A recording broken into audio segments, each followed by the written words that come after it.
Greetings, friends around the world. This is Bible News Prophecy Program. My name is Alexander Sashevelic, and I want to tell you about an interesting idea that now former Britain's Prime Minister proposed. It was proposed last month, and he proposed a new Roman Empire for Europe, namely on July the 4th, on the very day of American independence. Now former Prime Minister of the United Kingdom and leader of the Conservative Party, Boris Johnson, who has always been controversial, nevertheless raised even the volume when he suggested that the best way to unite Europe was by recreating the Roman Empire. Now his vision of the Roman Empire in the 21st century is based on a partnership that included Turkey and the North African states. At the NATO summit in Madrid last month, Boris Johnson told reporters that this would be based on the Mare Nostrum, which is the Latin term for the Mediterranean Sea. Now it is interesting to note that the 19th century Italian nationalist fascists used that term to describe Italy as the successor state to the Roman Empire. The term was again taken up by Benito Mussolini for use in fascist propaganda in a similar manner to Adolf Hitler's Lebensraum system of colonialism. Johnson's plan was in contrast to the European political community presented by France's President Emmanuel Macron to the European Parliament on May the 9th. This community would allow the European Union to force closer ties with non-members, such as the United Kingdom and the nations of the Western Balkans. Now, a parallel organization would enable Britain to join without re-entering the European Union. Johnson and Macron had an opportunity to discuss their divergent visions at the G7 summit in Germany last month. Mr. Johnson then stated, "Emmanuel has an idea, which I actually claim paternity of this idea. I had this idea back when I first became Foreign Secretary.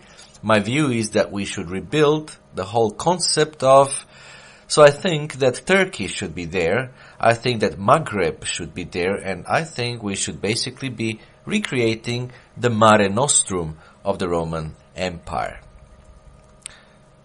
One author, Rabbi Winston, said, and I'm quoting him now, here's the quote, "Germany saw itself as the inheritor of the title of the Roman Empire. The Nazis referred to themselves as the Third Reich, as the presumed successor of the medieval and early modern Holy Roman Empire of 80 to 1806, the First Reich, and the German Empire of 1871 to 1918, the Second Reich." Now, you may wonder, does the Bible teach anything about all these things? What does the Bible has to say about Europe and its future activities and its future organization? Well, yes, the Bible has something to say about it in its prophecy. Yes, indeed.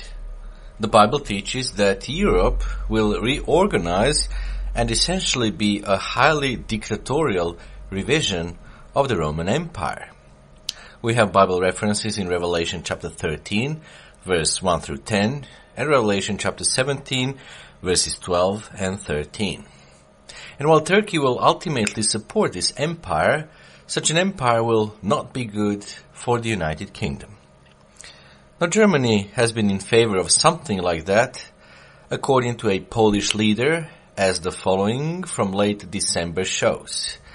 It was on December 24th, 2021, that an article appeared in Europe entitled, "Berlin Wants European Union to be Fourth German Reich, says Poland's Kaczynski."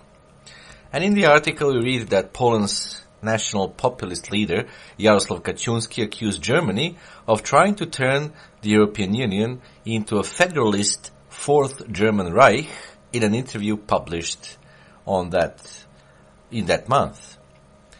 And he mentioned that there are countries that are not enthusiastic about the prospect of building a German Fourth Reich on the basis of the European Union. That was the Law and Justice Party president who told that to Polish far-right daily GPC. According to the Polish President Kaczynski, who is also Poland's deputy prime minister in charge of national security, the term Fourth German Reich has nothing negative about it, as it is not the Third Reich, but the first, in effect, the Holy Roman Empire.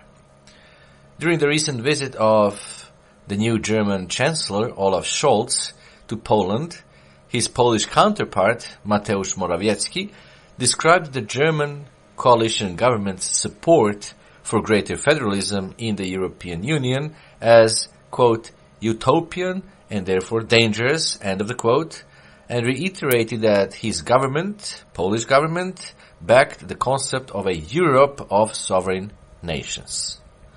Well, the reality is that yes, the Germans and others are working for a type of a so-called Holy Roman Empire, which some have also dubbed the Fourth Reich, because Adolf Hitler called his regime the Third Reich.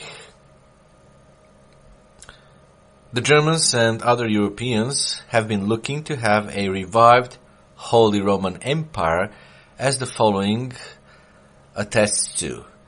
On 24th of January 2016, there was an article published saying the Holy Roman Empire can help inspire a different European Union. And then it just has an analysis of the German past. And it says Germany's past casts a long shadow. We should look back in time to when Germany was part of the Holy Roman Empire. The empire scarcely seems worthy of discussion today. If it has any resonance at all, it is usually thanks to Voltaire's quip that it was, quote, neither holy, Roman, nor an empire, end of the quote. Founded by Charlemagne on Christmas Day 800, the empire appeared to go into decline almost immediately until being swept away as an obsolete irrelevance by Napoleon in 1806. The negative interpretation of the empire rests on seeing it as a series of failed attempts to create a German nation-state. In this version of history, a succession of monarchs tried to create central institutions capable of imposing a uniform system of rule, only to be thwarted by the selfish ambitions of petty German princes. In fact, the empire was never simply Germany, so to speak. It covered what is now Austria, Switzerland, Belgium, Luxembourg, Netherlands, the Czech Republic, much of Italy, and parts of France and Poland. We expect empires to have a clear and stable core inhabited by an imperial people that imposes its will on peripheral regions. But the Holy Roman Empire had no core because it never possessed a clear center of government or even an official capital. Instead, power was always multiple and plural. The management of daily life was devolved to more local powers. The most significant change across the centuries was not a progressive fragmentation of an originally centralized power, as previous generations of historians believed. Rather, it was a gradual thickening of local power that drew its legitimacy from its relationship to the empire as a whole. Imperial characters and laws sanctioned local rights and liberties. So, from this above article published in katechon.com and entitled Holy Roman Empire can help inspire different European Union, from this quoted article, basically, we see that it thinks that a confederation with a lot of local power is what can drive the European Union and what can contribute to its unity.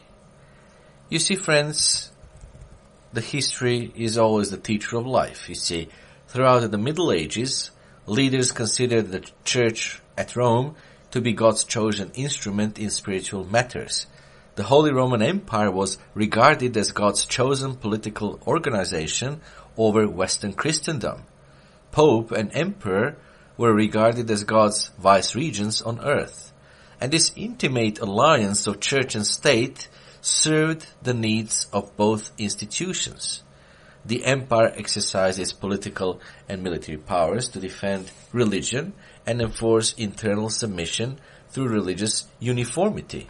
The church, in turn, acted as a glue for Europe, holding together the differing nationalities by the tie of common religion. Now, this ideal in church-state relations was never completely realized, as we have seen in the frequent conflicts between emperors and popes. And we have also seen numerous revivals of the Roman Empire and numerous revivals that have arisen in Europe in the centuries since the fall of ancient Rome in 486 AD. In the book of Revelation, these revivals are represented by the 7 heads of a wild animal, strange wild animal indeed. 6 of those 7 have already occurred, from Justinian, the Byzantine emperor, to Mussolini, and one last, the 7th restoration of this great political system, is yet to arise. This confederated Europe will be an immense political, military, and economic power, a great third force in world affairs, a superpower in its own right. Prophecy further reveals, the prophecies in the Bible of course, that this powerful church-state union will be composed of, as it says, 10 horns, meaning 10 nations or 10 groups of nations. This is indeed prophesied in Revelation 17, verse 3. And these 10 nations or groups of nations will be under the overall leadership of a single political figure that is prophesied in the same chapter of Revelation, chapter 17 and in verse 13. So indeed, friends, Europe will again have a single political head of state. Moreover, prophecy foretells that a religious figure of unprecedented power and authority will sit astride the empire, directing it as a rider guides a horse. That's prophesied in Revelation 17 verse 3. And how do we understand that? Well, you see, to counter the ongoing spread of atheism, secularism, and consumerism, the Vatican, as in centuries past, will be forced to become a major power in the international arena. Indeed, the political muscle of the papacy will be reinvigorated. You might say, and you might ask, will this be the repetition of history? Well, yes, indeed.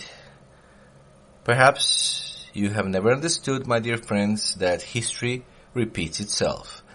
And that is also a Bible category. Many prophecies we find in the Bible are dual by character. Their duality we can see even being fulfilled in our own times, and their duality indeed is prophesied. What does it mean that they're dual? Well, it means that what happened once is going to happen again, but this time, the second time, when it happens again, it will be with far more power and far more reaching consequences. So yes, the political muscle of the papacy will be reinvigorated, and yes, Europe will have one single political leader again, and there will be a unison between the church and the state. After all, Pope Francis was given the 2016 Charlemagne's Prize, a prize given to the one who is recognized for promoting the most European unity. So the idea of a revived Holy Roman Empire is not just a pipe dream, not at all. It is coming. It is our reality. We'll be seeing that reality very soon with our own eyes.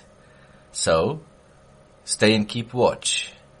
My name is Alexander Sashavelis. This is Bible News Prophecy Program. For more information, please go to our website www.bibleprophecynews.net. Until next time, goodbye, friends.